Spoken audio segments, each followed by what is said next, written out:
Are they even looking at the data that they get, and are they asking the right questions? Not only that, are they looking at it, but how fast are they reacting to it? That's the key to the game. If you are on top of it and you are agile and you can, oh, I see this trend, they want this, and I can produce that and move it into the market, my competitors aren't seeing my data. The data is gold. The data is competitive advantage. Welcome to Season 5 of Manage Self, Lead Others with host Nina Sunday. This season we're going deeper into AI, innovation, and the invisible patterns that shape how we lead. Each episode, bold thinkers join us to explore how to lead with intention, elevate team culture, and stay future ready. The future of leadership starts with the questions we ask. My guest today is a fan favourite. He's been on many Manage Self, Lead Others episodes before, always delivers a lot of actionable advice and learnings. Dan Silberberg has sat in the CEO chair, steered companies through shifting markets, and built a career as a master strategist. His company is Entelechy.ai. Now he's aiming that strategist's mind at the AI frontier. In this episode, Dan Silberberg explores how AI is rewriting the rules of strategy for leaders at the top. Dan reinvents Richard Koch's STAR principle, questions whether organisations can keep pace, and asks the question every enterprise should fear: are you agile enough to survive what's coming in an AI-driven world? Well, welcome, Dan Silberberg. Thanks, Nina. It's great to see you again. And I understand that after having read your book, that you are now on Amazon. And how are you doing? Well, it published a couple of weeks ago, and I'm excited to say that in both the USA Amazon and Australia Amazon, we are in the top 100 for our category and going up the list. Like I think we're at position 12 in the US and position 2 in Australia in organizational psychology. And it's pretty exciting. Well, awesome. I know it was a lot of work, so I hope for your audience that they will go and buy a copy. Today, we're going to talk about the STAR Principle 2.0, Richard Koch's book, The STAR Principle. And I want to tell you, Dan, I reference his first book, 80-20 Principle. Every time I deliver anything on productivity and prioritization, I always mention the 80-20 Principle. Where do you want to start? So I want to start in 1979, and Michael Porter, who came out of Harvard, did an HBR article, and it was called The Porter Model and the Five Forces. So what he was arguing was to take a look at your competitive rivalry. How many people were in your industry? How many people were in your sector? What was the intensity level of competition? So if you were one or two in a market, then you had what they called dominance. That's what Richard was talking about in the STAR principle, that if you were number one, you would be dominant in your market. If you're dominant in your market, then you have consumer power, you spend less on marketing, you have all this different power that, so when you look at Google search and they've got 90% of the market, that would be an example, right, of competitive rivalry where all these other Bing and DuckDuckGo and all of these never really got far. When you look at the phone business, right, you had AT&T literally had a monopoly. So when it looked at that, when you looked at the car business, there were only 3 brands before globalization. Then you would look at the threat of new entrants. So you might want to look at an industry and say there's such a high cost of capital expenditure that it would make it, if I had that kind of money, I would dominate that market because it wouldn't be easy for new businesses to come in, right? So then you look at the bargaining power of suppliers. So if I'm putting a car together or I'm putting any kind of a product together, how many suppliers are there? So when we look at electric vehicles, if China's the only battery company, right, that has 80% of the market, then that's a good business, right? Because there aren't a lot of substitutes in the market. Then you looked at the bargaining power of the buyer, and the buyer would look and say, how many places could I go and buy the material that I need? If I couldn't find what I wanted, could I substitute something in for it? If I could do that, that would diminish then the power of the supplier. And then the last question would be, what's the threat of a substitute? So if we looked at the food business, right, we had all of the major brands in America. We had Kraft and we had Procter and Gamble. And then all of a sudden, the grocery stores decided they were going to do their own private label. So now private label went from 0 to almost 30%. Every time there was a recession, private label would grow. And eventually, private label got to the point where they were equal in quality, if not better in certain cases. Okay, So so we've got again, the star, then we've got the substitute that right, then competes with the star, and then the star that was high growth and really ahead of the market can actually start to lose market share as the substitute takes over. Okay. right. So you had Tide detergent, right? And that was the big laundry detergent. Well, then all of a sudden, there were laundry detergents that were more eco-friendly without the chemicals. That's right. And the market started to shift. If we go back to 1979, we were in a period of company dominance. We were in a period that was what I'm going to call traditional, where you had more control. The consumer was a mass market. So you had a very big market to play in. You won based on your positioning and your market power. So when Procter and Gamble had 30 different brands and they went to the grocery store, they had a lot more power than somebody who only came with one product. We used to have 5-year plans and 10-year plans. Today, we're lucky if 5 minutes works, right? At the speed of acceleration. Companies won based off of their IP and their fixed assets. So Coca-Cola, for example, had all these distribution centers. Amazon has all these distribution centers. So that is a core. FedEx, Walmart. These were dominant supply chains. But we're looking at a company in Star 1.0. In Star 2.0, we're looking at an ecosystem. Yes, and this is from the eBook that we'll be talking about in a future episode, creating the ecosystem. Yeah. Right. So the next thing we'll talk about later down the road is the uncopyable enterprise. And how do you create new markets and new ways of being in a market where people can't copy you and you can thrive?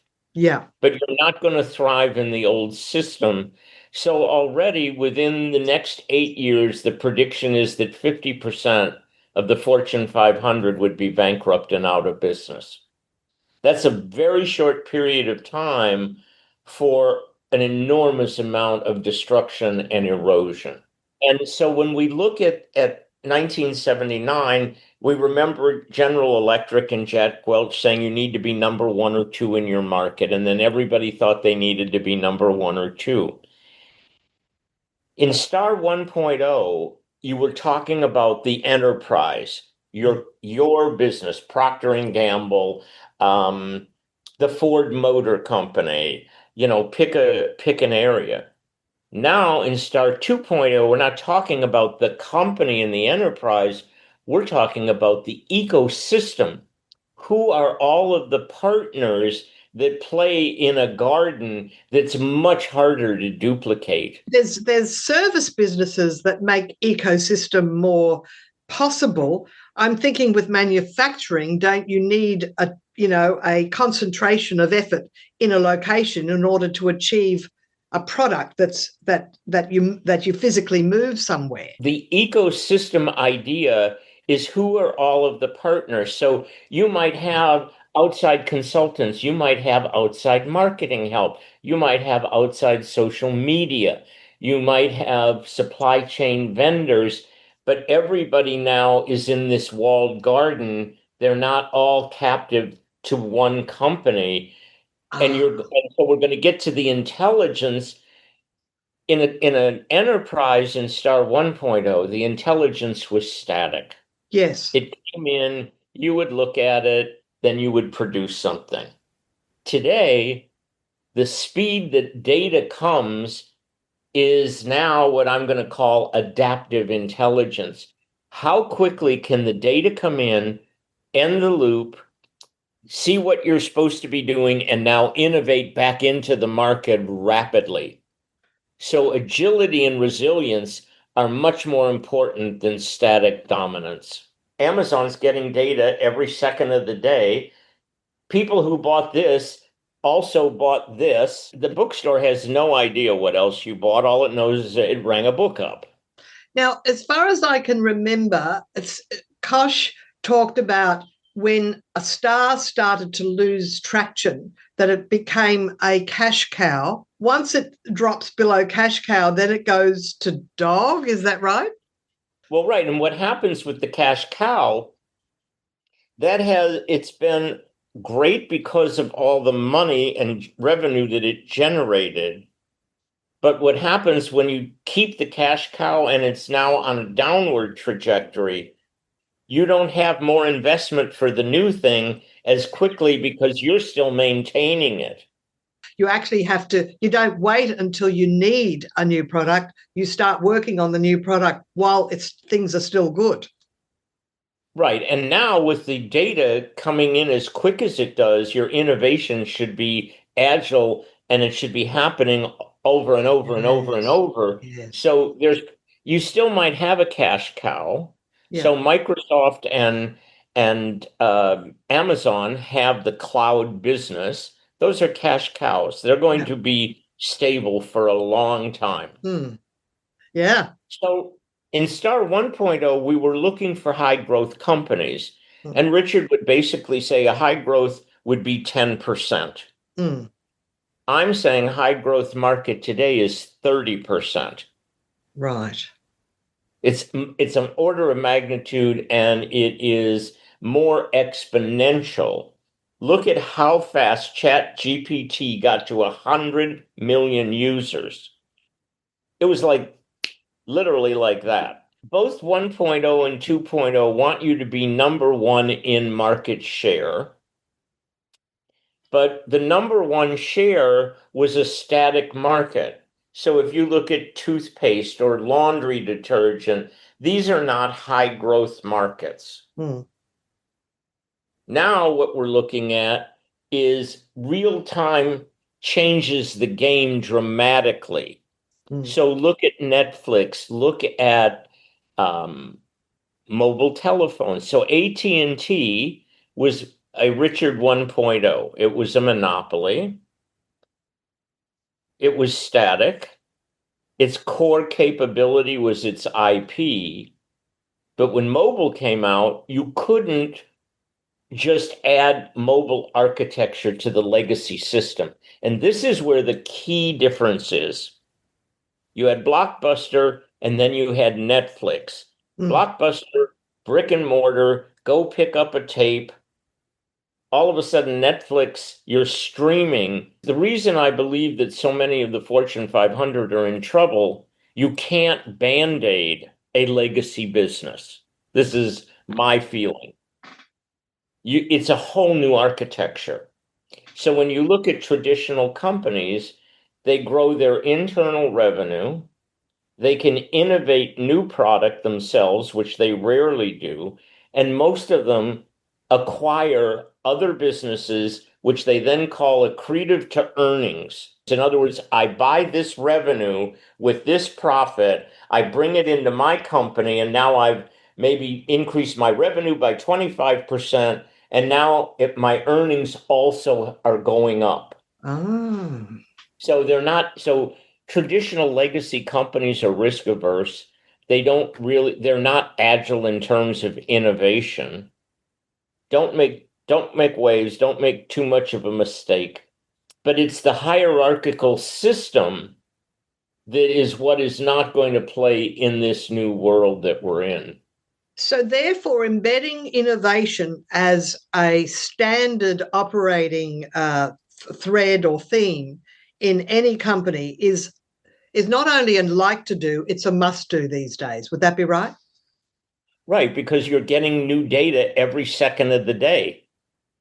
Yeah. So you're going to get all the data, and then you're not going to do anything with it. You're going to lose the customer because the customer. So in Star 1.0, it was all we think about is ourselves, the enterprise. We go from us outside.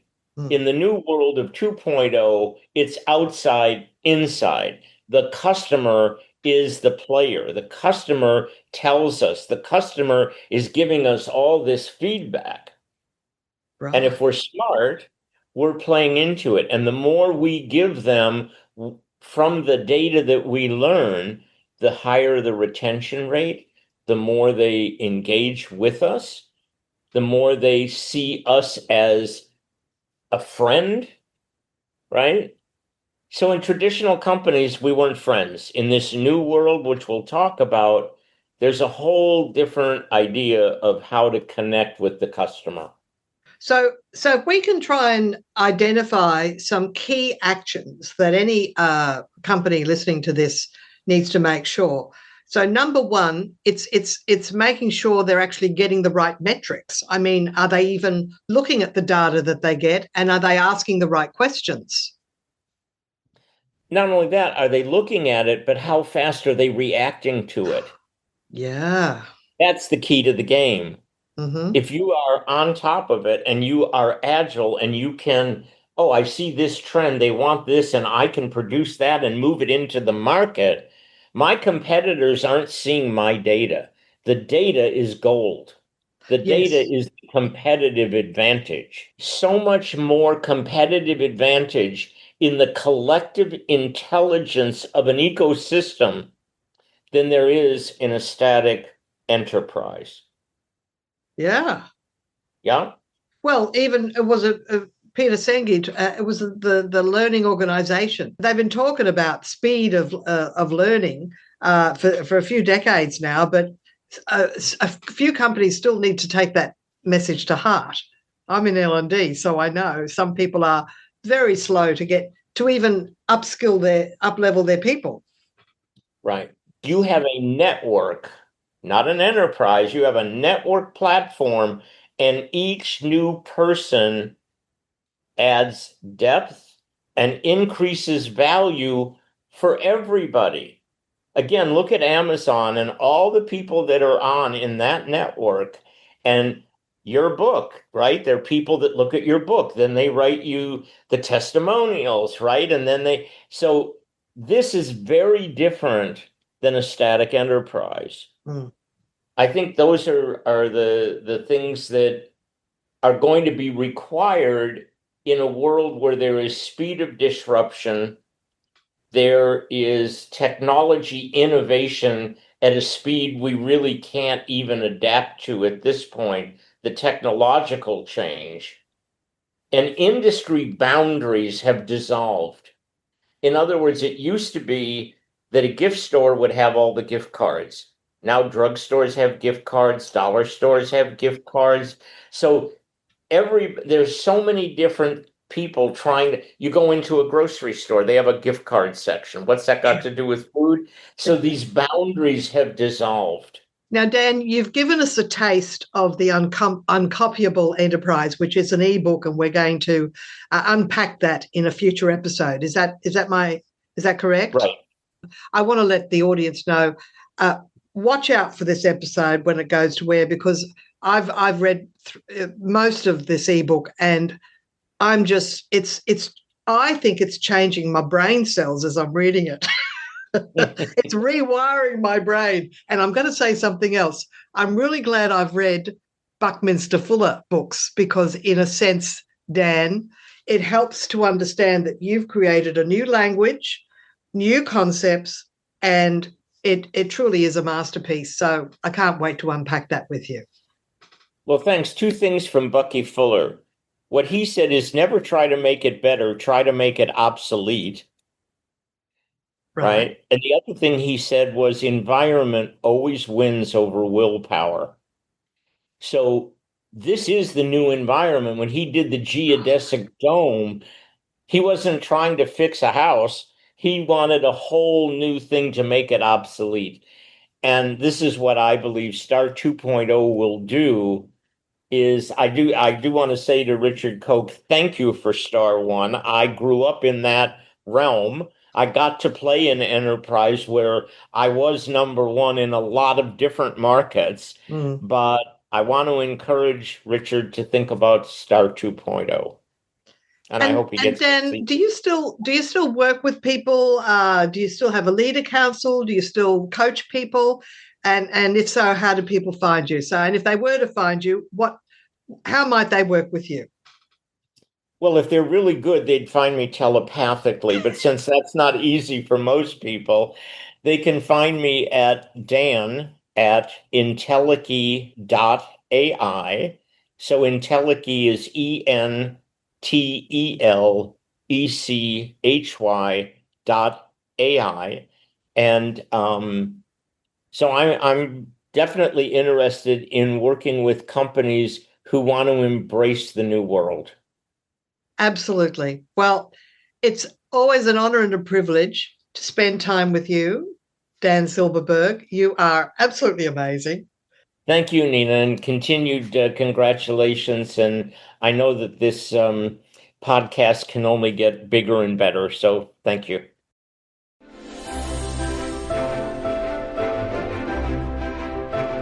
My guest today was Dan Silberberg, whose company is Entelechy.ai. My name is Nina Sunday. I'm host of the podcast Manage Self Lead Others. And before we close, my new book, Manage Self Lead Others, Constructive Conversations, True Self-Leadership, and Culture You Can't Fake, is now up on Amazon, on Kindle and paperback. It's in the bestseller list in multiple categories. Grab yourself a copy and remember to go to our Substack channel as well, ninasunday.substack.com, for behind-the-scenes conversations relating to all the episodes on Manage Self Lead Others. So until next time, bye for now.